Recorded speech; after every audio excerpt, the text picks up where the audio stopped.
Well, the coalition between Musalia Mudavadi and William Samoei Ruto has actually opened Pandora of thoughts. And of course, that is going to form the basis of our discussion tonight on The Insight. I am Eugene Ochieng-Kwach, of course, your host for the show tonight. And with me, I have two guests who I will be introducing momentarily. The Deputy President, William Samoei Ruto, willing to let ANC leader Musalia Mudavadi be the captain of the ship. Is Musalia Mudavadi best suited as Ruto's running mate if he isn't totally in the ballot? What exactly has Ruto promised him in his government? These are some of the questions that are lingering in the minds of Kenyans, even as we are talking about the coalition between Musalia Mudavadi and William Samoei Ruto. But whether you refer to it as an earthquake or an overrated tremor, Musalia Mudavadi's unpredictable move to form a mutually beneficial symbiotic partnership with Deputy President William Ruto has left fissures of undeniable marks in Kenya's current political terrain. After the announcement on Sunday, which either weakened or ruptured One Kenya alliance with Baringo Senator Gideon Moi and Wiper Party leader Kalonzo Musyoka exiting the scene, many are now asking, will the two join ranks with former Prime Ministers Azimio la Umoja, or is Kalonzo Musyoka path 2022 now clear, as even claims? If his fiery NDC speech was a flagrant rebuke of President Uhuru Kenyatta's administration as they hit the ground together as ANC, UDA, and Ford Kenya in Nakuru. He went for the jugular, informing the president that while he has the right to be disappointed by his personal political choice, Kenyans are more disappointed with him. Indeed, President Uhuru's disappointment was a worst-kept secret, as he already summoned Western leaders opposed to Musalia's latest move. It's very not clear what they discussed, but Eugene Wamalo's DAPK, that has been receiving defectors from ANC and Ford Kenya, being prominent at the meeting, it's obvious that Sunday's event might have been on the agenda. Aftershocks of the earthquake have been defections from ANC and Ford Kenya, as a section of Western leaders feel that the two are selling the community to the highest bidder. What happens to the Luhya unity? Will they join former Vice President in supporting Ruto, or can they still overwhelmingly vote for Raila's Azimio la Umoja? At the time, ODM leader Raila Amolo Odinga, who took a break from the grueling political campaign on Thursday after meeting the MAR delegation the previous day, this weekend continues with his journey of climbing the mountain. In conjunction with Mount Kenya Foundation and leaders drawn from different parts of the county, including Sabina Chege, Peter Kenneth, and Minor Commander, the Azimio la Umoja candidate will be wooing the mountain in his latest attempt to consolidate support from a Ruto-perceived stronghold of having voted Ruto 3 times. It is cruising off the mountain, about to reach its peak, or is this religion that has rejected him plethora times at Chales Hills? The controversial Political Parties Act was passed in the Senate House on Thursday without much of an opposition. 28 senators voted yes, while just 4 voted no. It's now upon the president to sign it into law. However, should any challenge it in court, an injunction could still delay its operation. Of course, we wait to see if the effects of the current legal and political dispensation will become into law. Well, ladies and gentlemen, those are some of the things that we are going to discuss tonight. Of course, stay put as we discuss into this high voltage discourse. With me is Mr. Ndirangu Harrison. Mr. Ndirangu Harrison is a lawyer. And of course, he's also joining us. Apart from being a lawyer, Mr. Ndirangu is vying for Mukurwe Ini constituency. That is as a member of parliament. We also have Mr. Justice Akude Jura. Mr. Justice Akude Jura is a commentator, is a political commentator in the House, and he's a lawyer too. And of course, these two gentlemen are joining me for this conversation tonight. So stay put as we continue to talk and have this discussion. You can also engage us in a discussion at 21144. That is our SMS line. You can also use at GBS TV Africa at Eugene Ochieng-Kwach. Those are our various social media platforms in which you can engage with us. But of course, we are starting this discourse. I'll start with you, Mr. Derango Harrison. The earthquake came and swept people. What do you make of the collision between Musalia Mudavadi and William Ruto? Well, first, thank you for having me here. Yes. And I wish you a happy new year. Thank you so much. To start, I'll say, of course, it was an earthquake because Musalia has maintained to keep a secret in a space where there are no secrets, and that is in politics. And that's why it was a shocker even to the president that that was the hidden card with the Mudavadi. And of course, as you know, whoever instituted the One Kenya Alliance is the head of state. And recently, the Oka principle, the four of them, were on the horns of disagreement to heed the president instruction to back the former Prime Minister, Raila Odinga. And recently we've seen exit of Mudavadi, and that, of course, left the coalition, the One Kenya Alliance coalition, dead. Yes, because going by the facts, he had around 2.8 million of votes that he had brought in that camp. And his exit would mean that now One Kenya Alliance is dead. And of course, that was the earthquake. And more so, you know, they were also fighting this issue of being termed as a state project. And I think this is what Musalia was learning away from, because for the longest time he was also waiting to be endorsed for 2 transition periods, as I had mentioned sometimes. And this was not the case when he watched over the horizon, and he saw that, of course, Raila Amolo Odinga was, of course, the state project. And so he made the sober decision to learn away from those who never honor whatever agreements you may enter to. And he is in our camp, and we are doing good, and much more will be seen soon, say, as we head towards the month of March. Yes. Mr. Jura, Musalia Mudavadi and Ford Kenyas, Wetangula, have now joined forces and are now in a coalition with UDA. What is your reaction? Well, you ask if I heard you well, the impact of earthquake, if any, the so-called earthquake by Musalia Mudavadi. Yes. For you to learn the impact of earthquake, it all comes around the intensity or the magnitude of it.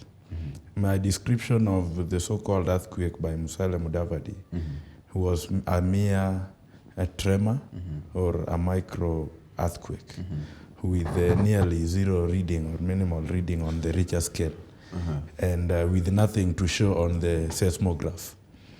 Why? Because I think we had predicted, even when I was in this show some time back, Yes. I told you, Eugene, that what we are likely to see on that Sunday was seeing Ruto going to attend the function. Okay. And it would indicate, which actually it did, that Musalia is ready to work with William Samoei Ruto. Yes. So that is basically what happened. Okay. So it is something that people, political strategists, political commentators predicted, because the demeanor of Musalia Mudavadi is something that he is known to nearly everybody, and people could easily predict his likely move, which we predicted. Now, I don't want to talk about Moses Wetangula because this was more of a token. You know, there is this joke doing round that when you buy Musalia Mudavadi, you are given Moses Wetangula free. And that is basically what has happened. We have Wetangula, who is also, you know, bragging of being a political party leader. But we can't discuss him in all this political discussion in respect to the team that moved to work with William Ruto. We are just asking, what is the impact Musalia Mudavadi is going to give to this team? And what are the power sharing deals they are likely to have entered into, which is not yet a matter that has reached determination. He's going to UDA or agreeing to work together as a team. For me, I look at it and I see it as being inconsequential. Inconsequential in the sense that we are currently witnessing mass defection from ANC party. If you come and you agree to work with me and you say you are a soldier yourself and you say this time we have to combine our forces and move forward, then I see you have your soldiers, you know, leaving the camp and going to other camps, and I'm only remaining with you. That tells me something, that there is some elements of dissenting voices within your camp that believe that really what you have done is not the correct position. Secondly, we have seen the leaders around the Western region again debunking the fallacy about what Musalia Mudavadi believes to be the reasons why he has gone to UDA, saying that, you know, we have not been seeing anything happening to the people of Western. Probably development, that is what he meant. And accusing the government of being too corrupt and all that. Yet, the same government, when we go to elections every year, in the, you know, based on our current constitution, we vote a joint ticket. We vote president, and along the same, we vote the deputy president. So the president and the deputy president that is in current government, the deputy was seated with Musalia Mudavadi in the same function. And he was now blaming the government, yet the deputy president of the very government that he was trying to blame was there. So I don't see the impact because of the dissenting voices that have just surrounded that movement. Okay. Well, let me ask you, sir. Mr. Justice Akude Jura actually is saying that they agreed to work together and as OCA. When OCA actually was being formed, the Gideon Boy, Moses Wetangula, Musalia Mudavadi, and Kalonzo Musyoka agreed to work together to form a formidable force, a third force actually, that will go it head on against Raila and against Ruto. What do you make of OCA? What do you make of OCA right now? What do you think is becoming of OCA? Those in OCA are saying that Musalia Mudavadi has actually is a traitor. Do you see Musalia Mudavadi as a traitor? And actually, Musalia Mudavadi himself has cried of being treated by Raila Amolo Odinga sometimes back when he agreed a handshake between him and the president, Uhuru Kenyatta. Well, first, we must appreciate that issues, politics, are one, Musalia as a politician, he has his crowd and his following. And in that aspect, knowing again that in Kenya, the political framework of Kenya is that politics is very local. And people tend to resume to their cocoons of this tribe and that one. You may now not disregard the fact that Musalia has a considerable following from his home area. And going to your question, I know that he is coming to deliver in our camp. And why he defected, to be very precise, is because he saw there was no right. Because the promoter, the one who formed that very coalition, is the president himself. The president himself. And now he has proceeded to back up and also persuade them or implore upon them to support a candidate of his choice, which was not the previous position when he was forming that given coalition. And so that is when Musalia realized that we are headed nowhere. And he's also privy to how he has been micromanaged by whoever he's being told to, of course, now back up. Okay. Yes. And so he decided to, and again, over and above, he's entitled to his own personal political opinion to choose whatever camp to support, or even go by himself and try to navigate around, and even maybe even form his own coalition. Yes. So he's within his rights, and whatever he's done recently is very sober. Okay. And all what we can do is wait and see. Okay. Because the bottom line of this, again, is not being driven by what we'll get. The narrative is no longer about the power sharing deals. It's about, and if you recall his submissions or speech, you realize that the same was hinged on economic development, yes, as opposed to possessions. And he's coming with that very sense in our camp. And all what he may want to see is that we have an administration in place that minds about the welfare of the people and the country as a whole. Mr. Justus Okude, Kalonzo is saying that that the path is now clearer, actually. Perhaps he looks at the way and the things that maybe Mudavadi was maybe a stumbling block to the presidency. I don't know what he says by that, but what I read from this is actually, from what they say, is that Musalia Mudavadi has betrayed them. They refer to him as a traitor. You look at the political terrain of Kenya, you look at the political history of Kenya, can you say, or are we justified to say that the politics of Kenya is mad with the betrayal? Is it politics of betrayal?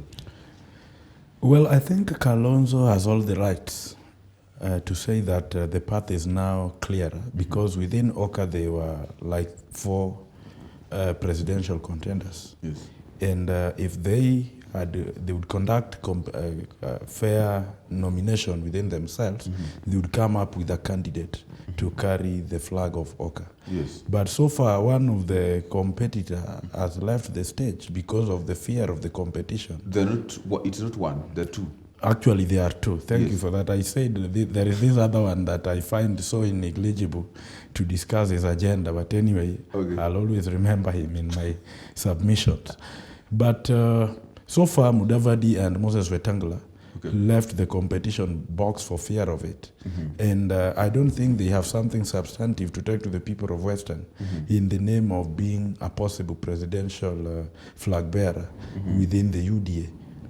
That is never possible. So Kalonzo now remains with Gideon Moi to decide now who carries the flag for Oka team. And I think they will still look into their likelihood of attaining the presidency. And there are so many decisions that they will make concerning the nature of politics in Kenya. Do you look at it and think that it's full of betrayal? Well, just to respond on that, yes.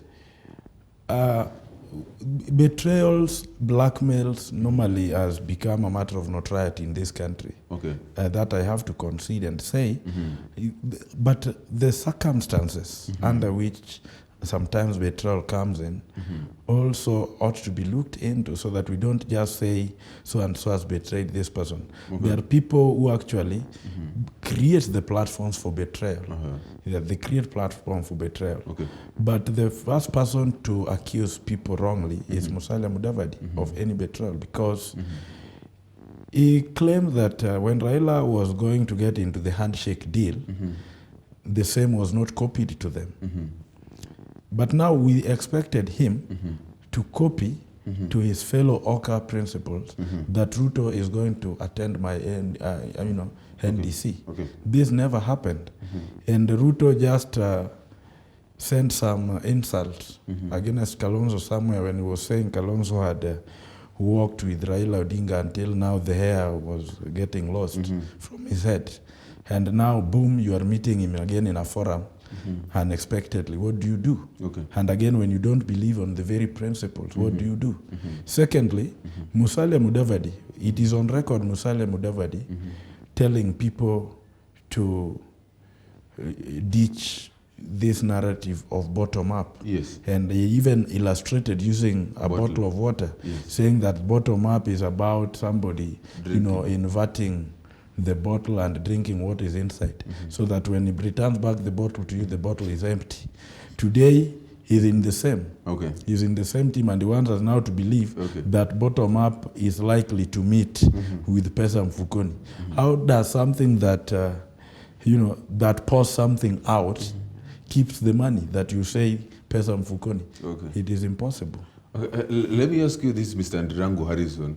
Actually, the deputy president, starting when UDA actually was being started, was being formed, the deputy president said that he was not ready for a coalition, that UDA was the face of Kenya, and actually most parties from central Kenya, like that of Moses Kuria, they parted ways. Right now, the deputy president is now saying that he's now ready to work with political parties. The parties that he used to say are village local parties. The parties that he used to say that wale majamaa wa kusumbua rais eti wanataka rais awasaidie. Those guys who do not have an agenda. When did the deputy president realize that he need to start working with other parties if he had to go to the presidential race? When did he realize this? Well, I think it was well within him that the promoters will have the political parties amendment bill 2021 passed. And so he has very curiously and wisely utilized the same in his favor. And of course, we'll have Kalonzo in UDA and all those other guys. And now, what the president and also Raila have used a lot of political capital to have work, or to have so that it can work in their favor, is what now we will utilize in our favor. And you will see that happening. And it has already started happening because one, please see this, all these guys are unwilling to work with what they are required or requested to work with. Yes. And so now we have the bill. It has been passed into law. And so they are at free will to mingle or to form such coalitions or parties with anyone. And so just expect them in our camp. And Ruto was aware of that. Yes. And that is also what he is utilizing now. And I can tell you very knowingly that that is what he is doing. And so far, we will see, so far we've seen the mass exodus of, say, parliamentarians and all these other people. In that event, I think I also saw William Kakabo, who is the former governor, Kiambu. And just to mention, we'll see more coming, and I think it should be well within our knowledge. That this is the camp to form the next administration. Okay, Mr. Justice, what do you think is the impact of Ruto now allowing to work, agreeing to work with other political parties? Do you see a scenario where he's going to allow to work with parties from even central Kenya? Or do you think that it's just going to be maybe the Mwamis, that is the Fort Kenya and ANC alone? First, if you look at Ruto and how he approaches politics, Ruto has always been opposing nearly all proposals that are brought, which are normally preserves of the political insights by Raila Odinga. Because Raila Odinga has always been creating platforms which of course find themselves into the constitution. But Ruto has always been there to oppose them, just to turn around and say now he's supporting having seen. So we just see a leader who is not able to see into the future, but is able to make decisions on short-termism, so that he's not able to appreciate what is ahead. And this is now, this is why Ruto has been opposing, he opposed the 2010 constitution. Later on, now what he was telling people, let us obey the constitution, that he himself opposed. He opposed even this recent bill that we had, because of the type of political model he wanted to adopt, whereby he was saying, let me only have the UDA, the rest join us and we move together, not creating room for these other political parties, terming them tribal parties, village parties, and other sorts of names. But now, because this bill has passed and is now a law, he has done a U-turn and is now one of the people who wants to benefit within it. So I think we must also, as Kenyans, see the person and how he behaves, how he approaches things. And from there, you will be able to know how this person is likely to lead even in future. The political amendment bill was done out of goodwill by Raila Odinga, who was proposed and said that let us accommodate small parties, but because we have to deal with these interests that some people feel uncertain about, let us have a coalition with political party characteristics, so that the coalition can fill candidates in some constituencies or some counties, the same way a political party can. Yes. And see, there are areas where individual political parties will, fill candidates. There are areas where they will do assessment and see if it is the coalition that has an upper hand and fill. Now, this is something now even Ruto is going to leverage on. But he opposed it at the preliminary stages. Yes. So this tells you that he's just a leader who looks things on the basis of short term. Okay, I'll give you a minute for a rejoinder, maybe of what he says. He thinks that perhaps Ruto is always an antagonist. He's always antagonizing everything. He's not a guy who looks into the future. What do you make of that statement?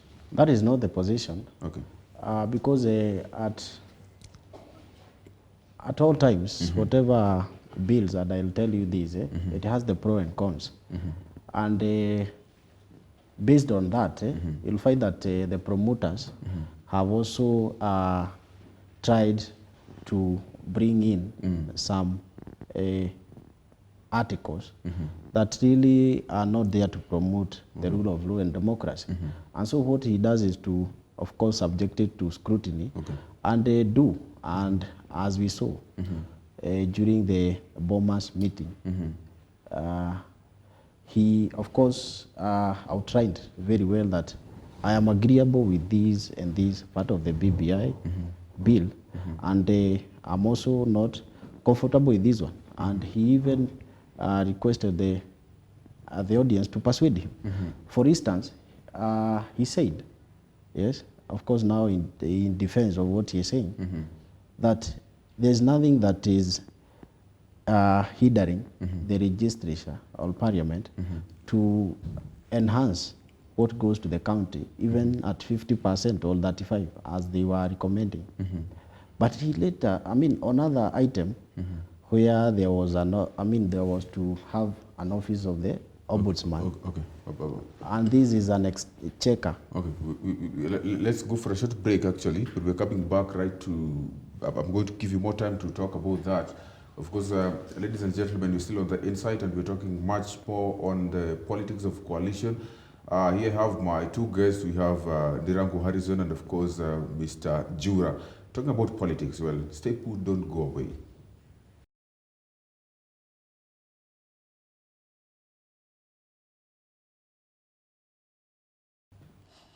Welcome back to this conversation. This is The Insight, and of course, I'm Eugene Chiang-Kwach, your host, and my guests are still put with us. I thank you so much for staying with us.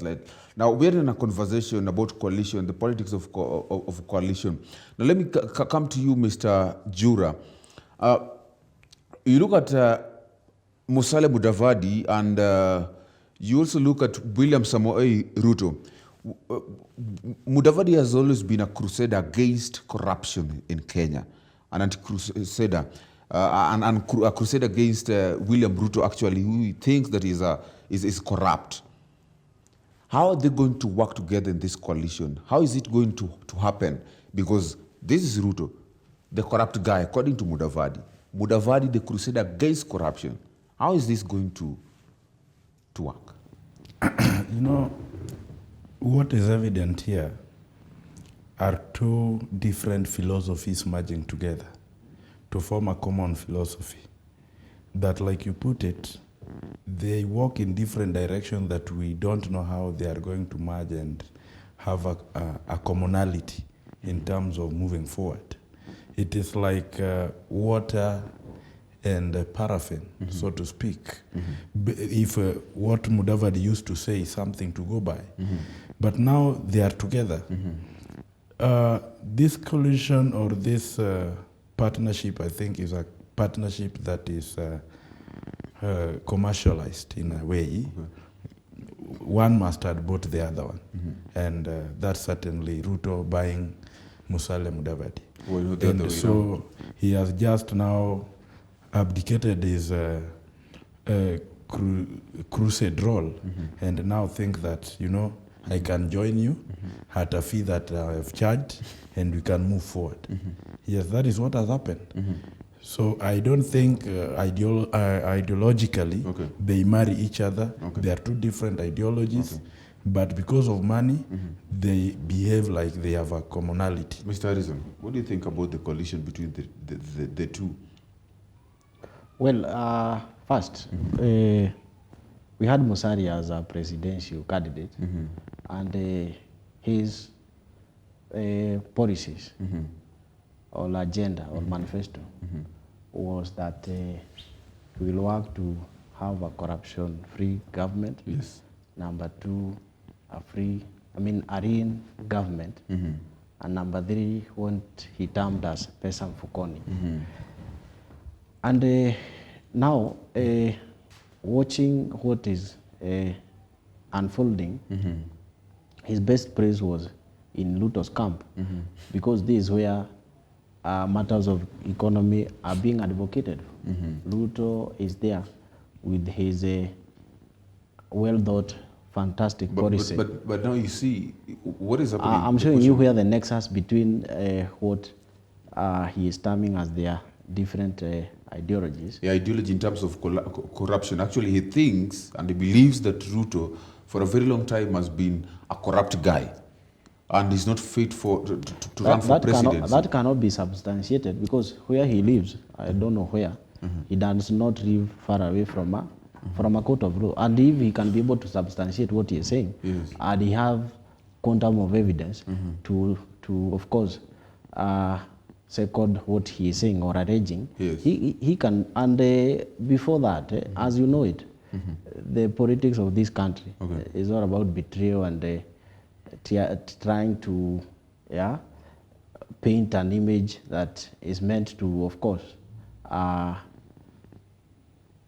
negative image of the adverse party or your competitor. Yes. You'll try to paint an image that now you are persuading your people not to follow him on that very account, which is not really the case, because as you know it, we don't really subscribe to mature politicking. Ours is about this guy did this. So you believe that it's just mere propaganda? Basically, because surely if you have, and this is the bare minimum, if you have that evidence, and it has been alleged to every other character who is in the political space there, that he did this and this. And the problem with that issue is because it has been used. It has been used by these politicians against those whom they wish away. And it hasn't augured very well, because now it has made it an uphill task to fight corruption. Yes? Because not even a member of public is shielded or is made not to advance whatever he has in mind, that this and that guy is corrupt. Yes, he may stage those allegations in any court of law. In this can't. And he'll be heard by the court of law, and that judgment will be made. Okay. Yes. Yes. Let me ask you this, Mr. Jura. Does it not worry you guys from Azimio that this is a big loss? In as much as the deputy president may not get all votes from Luhya land, but don't you think that a disunited Luhya is what Ruto needs? Because it has been for a long time been Raila Amolo Odinga's stronghold. This is a repeat model. This is what we witnessed in 2013. In 2013, Raila Odinga and Musalia Mudavadi were not in the same camp. But we had for Kenya. And what happened that particular time, Musalia Mudavadi went with averagely 430,000 votes. And that, if you take pride of yourself that you control a region, then you're supposed to control that region fully. Yes. Not in part. Yes. Yes. So Raila Odinga always sells himself in Western alone. And he goes to Western, he talks to them, and those people vote him as the Raila Odinga they love, not as the Raila Odinga brought by Musalia Mudavadi or Raila Odinga brought by Moses Wetangula or any other leader. And that is why Raila is still able to galvanize the Western votes in one pocket, which is way far above what Mudavadi can attain. So it does not worry us, it is inconsequential. And again, most of the leaders that comes from the same region, most of them still believe that Raila Odinga is the best president for this country. So if Musalia Mudavadi will still proceed to go with William Samoei Ruto till ballot, then I think he will just go alone as Musalia Mudavadi and a few votes that he got, like he did in 2013. Okay. Let me ask you this, Mr. Ndirangu. Still on the coalition making, the politics of coalition still between Musalia Mudavadi and the Deputy President William Ruto. It has been said actually that since for another time, for quite a long time now, for the very first time we are seeing Central Kenya is not having a presidential candidate. And now it means that the deputy for top presidential contenders, the winning side must actually have a deputy as coming from Mount Kenya region. It therefore means that the coalition between Musalia Mudavadi and William Ruto, Musalia cannot deputize him in the race to 2022. Now, where do we see Musalia Mudavadi featuring in the coalition between in Ruto's government? To start with, as you've said, yes, in your stated words, the deputy will come from Mount Kenya. That is known. And so, again, I'm not privy to the agreement, but I can tell you, Musalia was not of what you'll get up there. And again, as we know, the government, he can have several slots, say, of the cabinet secretaries. And the bottom line, what I greatly think informed his idea is because he saw with his sober mind that this is the party that is forming the next administration. And this is the sober party that I almost subscribed to most of its policies and ideologies, as I have shared with you. And so when he weighed issues, he realized that this is where I belong. And necessarily, I'm telling you, he was not after those positions. So actually, according to you, you think that Musalia Mudavadi came to Deputy President Ruto's camp just because in his sober mind believed that Ruto is going to win the presidency? That is the bottom line. Number two, Yes. I've said of his policy or what he believes in being in Person tandem, Yes. with what UDA Yes. are also promoting or advocating for or talking about. Yes. Okay. And all along, why he even, so to say, betrayed the president in whatever agreement they have had, Okay. is because he was unwilling to join that camp that he's not really in terms with. Yes, that is what informed his decision, as opposed to what he said that they had agreed on a negotiated democracy of getting I don't know how much. Pale hakuna maskini. Okay. Yes? I really actually I'm wondering what will maybe make Mudavadi to go to make a coalition with the UDA, but of course leave alone the part that you're saying that it was bought, that money was exchanged. You look at it maybe in sober minds. What do you think could have made maybe Musalia Mudavadi to go to maybe Ruto's camp? He says that they are in tandem. The philosophy or the political ideologies are in tandem. That of Musalia and that of the UDA are in tandem, because they're talking about the economy, the resuscitation of the economy. Now, asking you, in Azimio la Umoja, of course, Raila has also mentioned about a revolution, a final revolution, and a revolution is an economic revolution. Why is it that, what is it that is not in Azimio la Umoja that is in UDA? And actually, as we talk about the economic revolution, what's the difference between the economic revolution in you guys are discussing in the other side in the Azimio la Umoja, and the economic revolution actually that is being advocated for in this other side, that is by UDA, and of course now being joined by... First, as a quick rejoinder to what he's saying, Yes. based on what actually took Musalia Mudavadi to UDA. Yes.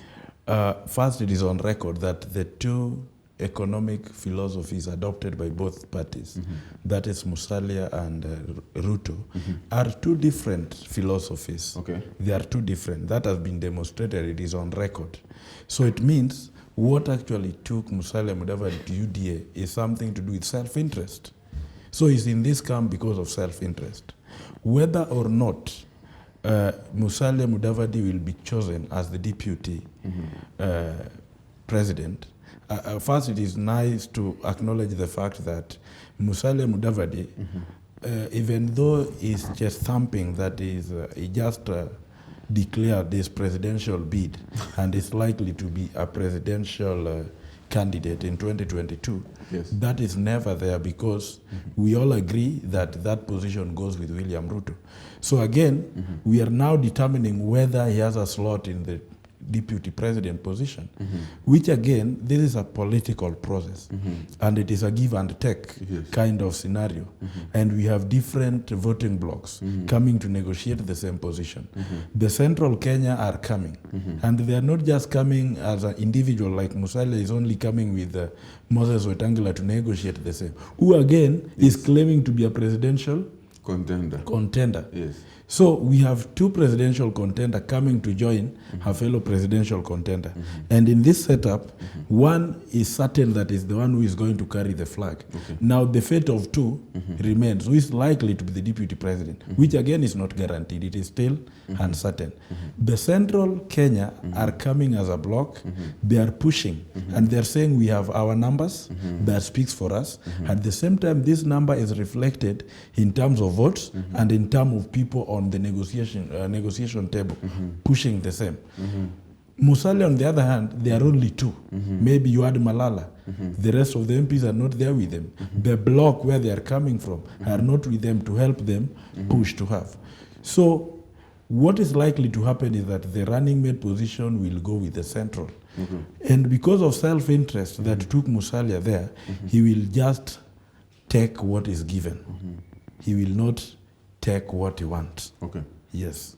Thank you so much. You asked me the second question in yes. respect to what is different in Azimio economically, why Musalia would go and take the because one actually for 2022 campaign is based or and is basically based on you are asking economic about revolution. you are asking about the two models that the two different camps are trying to bring up. Yes. Ruto has been talking about bottom up, And which now we have, I've always stated to be an approach. Yes. Because it does not meet the merits of a model. Yes, we always the models we use in our country. But of course we have Musalia Mudavadi's pesa mfukoni.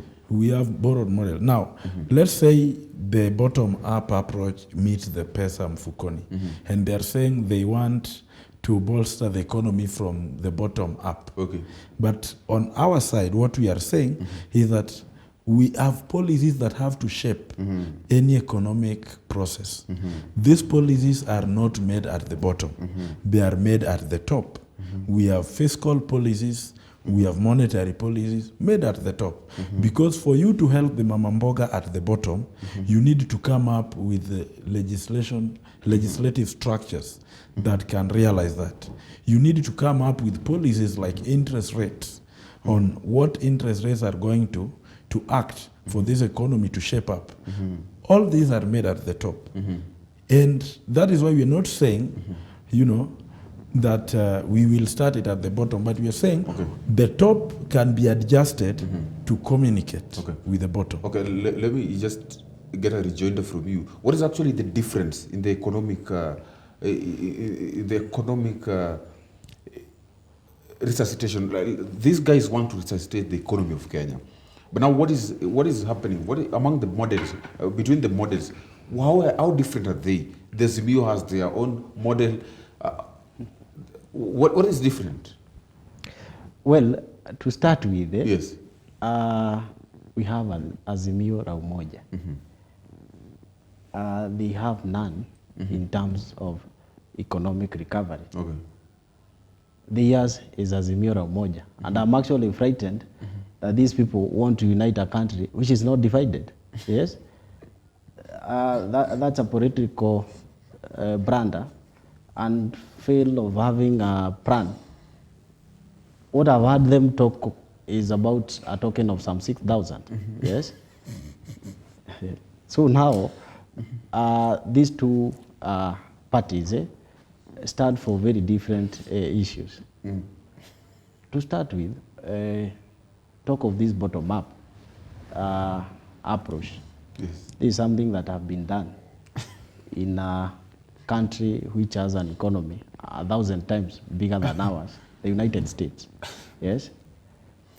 And basically, in terms of registration, we've had enough bills, but the same is not reflected down there.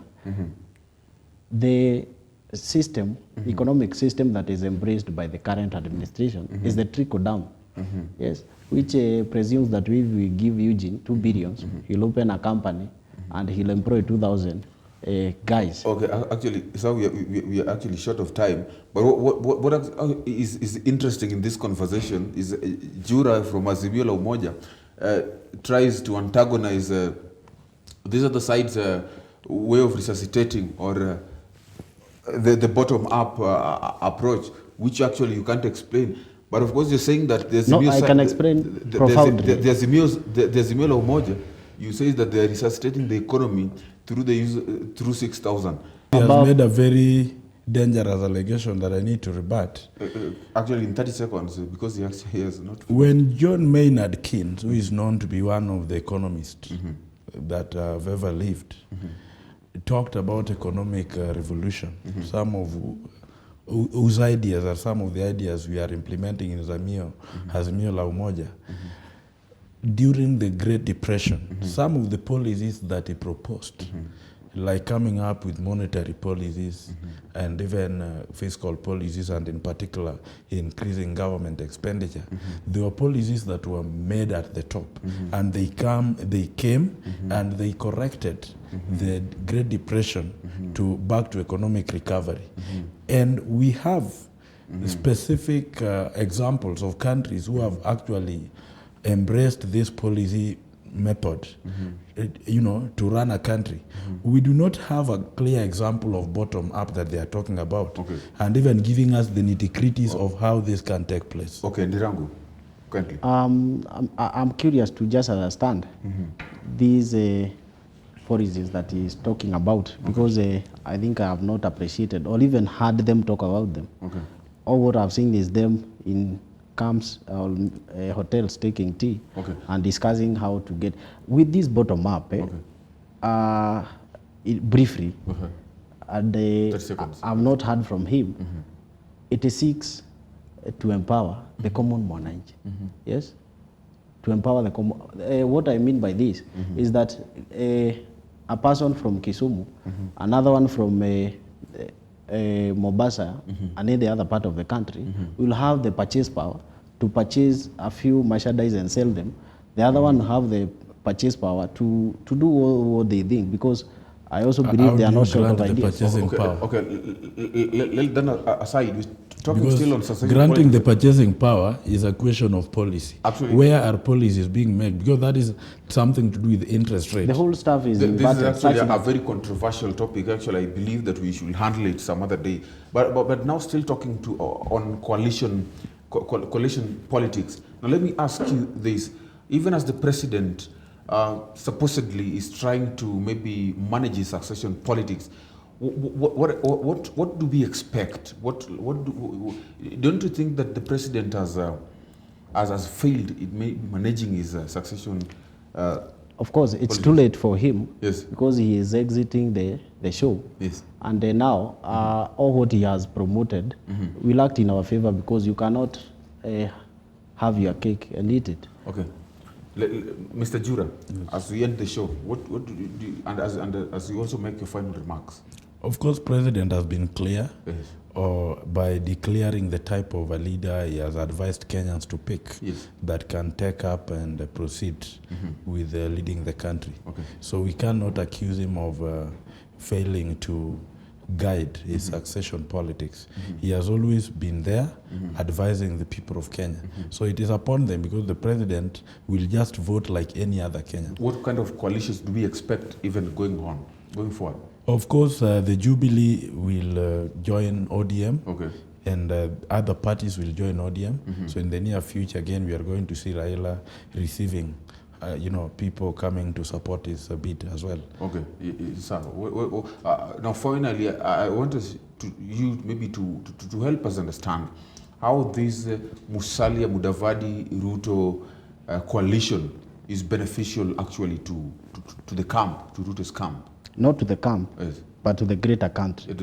Yes. What is driving them Yes. is not about positions.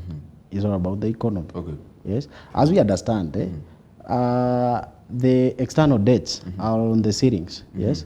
We cannot borrow externally. Okay. So any administration or government that will come, say as we draw close to the end of this year, that is not sober enough to lay down policies that will see the country sustain itself through what I'm terming as the purchase power. Okay. That I have the purchase power to buy a motorcycle. Through that 100,000, there's around 30,000 as taxes. Okay. The other guy buying farm inputs, machinery, with that 20,000, there are around 6,000 as tax. Okay. This is what will be harnessed by the KRA, the agent to the government, Okay. and they will sustain the economy. We've now shifted the 2022 politics into matters economy, Okay. not siasa mingi. Okay. Okay. Thank you so much. Actually, thank you so much, gentlemen, for honoring my invite. Actually, I believe the time was a bit little, but we have managed to cruise this far. Thank you so much for staying with us, ladies and gentlemen, who are at the far end, of course, who you're watching. You probably know that when it's Friday 8 p.m., every Friday 8 p.m., you tune in on GBS TV, where we have the insight. Here we discuss matters of politics. We deliberate on issues that, of course, may be affecting you one-on-one. And, of course, through this conversation, you get to make your decisions, which otherwise you could not have not known how to make them. On behalf of everyone who has made this happen, I want to thank you so much for tuning in, and do have a blessed Friday. My name is Eugene Ochieng Kwach.